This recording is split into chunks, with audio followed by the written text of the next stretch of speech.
Hey guys, and welcome back to another video. Today, as I'm sure you've seen in the thumbnail and title, I will be covering mites. Yes, mites. These are one of the most daunting things for an ant keeper to face. But before I cover those, I'd actually give you a little backstory. So, last week I decided to record some time lapses.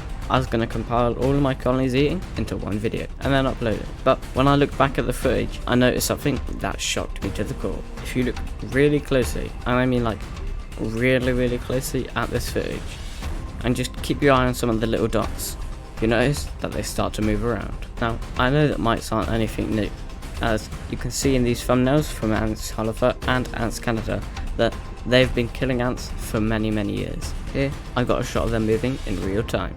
If you keep your eyes on the dot in the middle of the video, you can see slowly it starts to move around, looking for something, and that something might be my ants.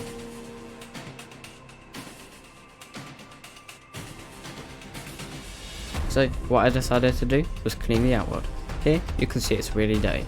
So with a seamless transition, I decided to clean it. Now I know my cleaning of this outward wasn't perfect, but these mites are tiny. I can get in the little grooves of the 3D printed plastic. So if I really wanted to get rid of all of them, I'd have to boil it in water overnight. Taking this test out was a bit overdue, so I decided to do it in this video, because why not? So after I discovered the mites in this colony, I decided to have a close look, and I mean like really close look at these ants, to see if these mites were attacking them or not. And as far as I could tell, the mites that I could actually see were not attacking them, which was a sigh of relief. But it doesn't mean that the threat is over. Now, you may have not known this, but ants are very clean creatures. Like, they'll spend 30% of their day just cleaning themselves, and along with cleaning themselves, they clean each other, and most importantly, the brood. As if they do not clean the brood, it will develop mold at an insane rate. But they don't only clean themselves and their brood to stop mold, they also clean themselves so they don't get parasites, like these mites. And as you can see in this video here, of this Camponotus fedstchenkoi worker eating, it is cleaning itself more than 80% of the time.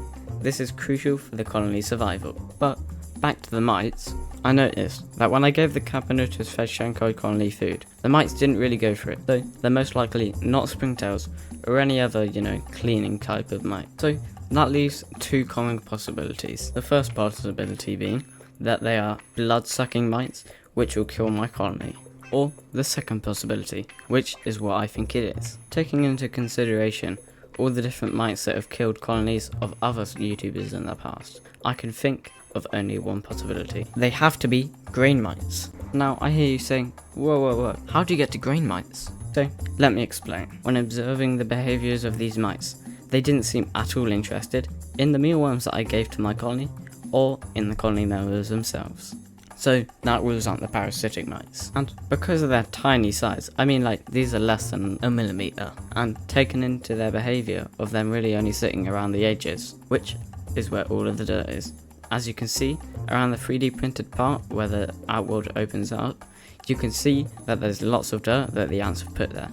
So the abundance of dirt and dust will coincidentally attract mites. Because these mites aren't dangerous to my ants, I'm going to leave them in. The reason for this is because if I took them out, it would cause more stress and harm to the colony than the mites would to them.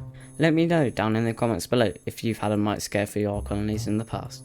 If not, don't forget to like and subscribe, and I'll see you in the next one.